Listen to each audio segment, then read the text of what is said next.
Hello friend, मेरा नाम है श्रीजेश। आज मैं आपको बताऊंगा कि राज्य के सरकारी स्कूलों में अच्छी पढ़ाई क्यों नहीं होती और सरकारी स्कूल के पास आउट बच्चों का कितना मल्टीनेशनल कंपनी या सरकारी नौकरियों में सिलेक्शन हो पाया है। इसका आंकड़ा 10% से भी कम है। आखिर कमी कहाँ और किस तरफ है? अच्छे सरकारी स्कूल होने के बावजूद भी वो आउटपुट नहीं निकल पाता जो कि प्राइवेट स्कूलों का निकल पाता है। जबकि सरकारी स्कूल के टीचरों का सिलेक्शन मेरिट बेस या स्टेट लेवल का एग्जाम क्लियर करके होता है। दोस्तों, अच्छे सरकारी स्कूल दो चीजों से बने होते हैं, एक तो इंफ्रास्ट्रक्चर और अच्छे टीचर। अच्छा इंफ्रास्ट्रक्चर, साफ पानी, बिजली, बिल्डिंग, टॉयलेट, उसके लिए जरूरत होती है दोस्तों बजट की, और बजट को यूटिलाइज करता है प्रिंसिपल और टीचर। दोस्तों, अच्छे टीचर होने के लिए स्पष्ट जिम्मेदारी होना आवश्यक है, जिसके लिए ड्यूटी चार्ट बनाना अनिवार्य होता है। और स्पष्ट जिम्मेदारी की जरूरत इसलिए पड़ती है क्योंकि अच्छा आउटपुट स्कूल में निकले। दोस्तों, वीडियो शुरू करने से पहले मैं आपको बताना चाहूंगा कि सरकारी स्कूलों में अच्छे टीचर भी हैं और वह अपनी नौकरी बड़ी ईमानदारी एवं मेहनती से करते हैं। और यह वीडियो का मकसद आपको जानकारी देना है कि अगर कोई टीचर अपनी ड्यूटी लापरवाही एवं अच्छी तरीके से नहीं करता है तो आप क्या कर सकते हैं। उसके लिए आपको उनके डू डोंट्स, ड्यूटी चार्ट का पता होना चाहिए और उनकी शिकायत कहाँ करनी है और शिकायत का परफॉर्मा इसकी जानकारी भी होनी चाहिए। आइए चलते हैं। सबसे पहले बात कर लेते हैं डू के बारे में, जो कि इनकी ड्यूटी डिस्प्ले पर शेयर की गई है।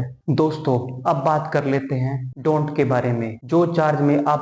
जो चीजें मैं आपको बताने वाला हूँ वो टीचरों को नहीं करनी है। टीचरों को मॉर्निंग असेंबली या क्लास को अनअटेंड नहीं करना है। किसी बच्चे की पिटाई या अभद्र भाषा का इस्तेमाल नहीं करना है। टीचर मोबाइल फोन का इस्तेमाल क्लासरूम में नहीं कर सकते। अगर कोई टीचर अपना बर्थडे सेलिब्रेट करता है और क्लास में डांस फोटोग्राफी करता है तो भी वह इसका नहीं कर सकता है। अगर किसी टीचर का पहनावा कुर्ता पजामा, dhoti kurta, gamchha, tight jeans, round collar T shirt पहनकर स्कूल में आता है तो उसको वह भी नहीं करना है। अगर कोई टीचर रूल, इंस्ट्रक्शन, पॉलिसी के विरुद्ध या अगेंस्ट में होकर काम करता है, जैसे किसी चीज की खरीदारी की गई है, उसकी क्वालिटी और क्वांटिटी में पारदर्शिता नहीं है, तो आप इसका मुद्दा उठा सकते हैं। कूड़े का डिस्पोजल भी करना जरूरी है। स्कूल में चौक और डस्टर को लाने के लिए, ब्लैक बोर्ड को साफ करने के लिए यह काम टीचर का है। अगर कोई टीचर आपको ब्लैक बोर्ड साफ करने के लिए फोर्स करता है तो वह को नहीं कर सकता है। और लास्ट में दोस्तों, यह देखने में आया है कि कुछ सरकारी स्कूलों में टीचर अपने लिए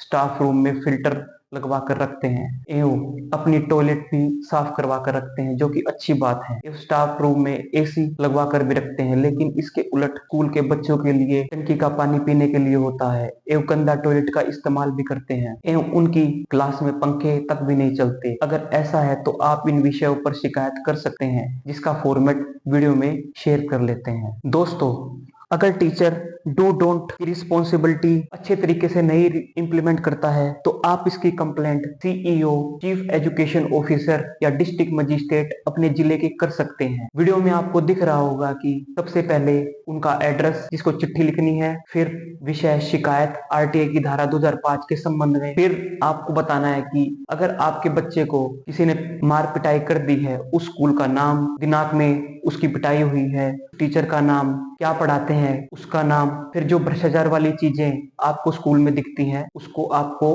पॉइंट वाइज लिखना है। जैसे कि क्लास टीचर अगर नियमित तौर पर प्रार्थना में लेट आते हैं, क्लास टीचर स्कूल के लंच टाइम के तुरंत बाद चले जाते हैं, क्लास टीचर स्कूल में जीन्स पहन कर आते हैं, क्लास टीचर द्वारा अपने स्टाफ रूम में एसी लगवाया गया है और बच्चों के लिए फैन की व्यवस्था भी नहीं है, क्लास टीचर द्वारा जो डेस्क खरीदे गए हैं वो अभी तक इस्तेमाल में नहीं लाए जा रहे हैं, जो कि स्टोर में ऐसे ही पड़े हुए हैं, क्लास टीचर अपनी निजी मोटर गाड़ी कक्षा के सामने खड़े करते हैं, जिससे बच्चों को आने जाने में असुविधा होती है। दोस्तों, अगर कोई टीचर आपको पिटाई या अभद्र भाषा का इस्तेमाल करे तो उसकी आपको डेट मेंशन करनी है। उसके बाद आपको एक चिट्ठी लिखनी है जिसमें डेट होनी चाहिए और जो आपकी पीठ पे मार पिटाई की गई उसके फोटोग्राफ, और साथ में आपके दोस्तों के जो प्रमाण पत्र या बयान होते हैं कि हमारे सामने इसको पिटाई की गई है। अगर कोई मेडिकली जांच है तो उसको भी अटैच करके भेज देना है। और स्कूल में या सीईओ या डीएम ऑफिस में आपको पूछना है कि जो मेन गेट की रिकॉर्डिंग थी उसकी रिकॉर्डिंग प्राप्त करने का क्या जरिया है, क्योंकि इस रिकॉर्डिंग में पता चल जाएगा कि क्लास टीचर किस तरह की वेशभूषा पहनकर एवं किस टाइम पे स्कूल में आते हैं। और दूसरे पॉइंट में क्लास टीचर द्वारा किस प्राधिकार के तहत नए डेस्क का वितरण डिस्ट्रीब्यूशन क्यों नहीं किया गया है। इस रिकॉर्ड की जांच होनी चाहिए क्योंकि इसकी गुणवत्ता ठीक प्रतीत नहीं होती। क्लास टीचर द्वारा स्टाफ रूम में किस अथॉरिटी के तहत एसी लगवाया गया है, आप इस बारे में भी जानकारी मांग सकते हैं।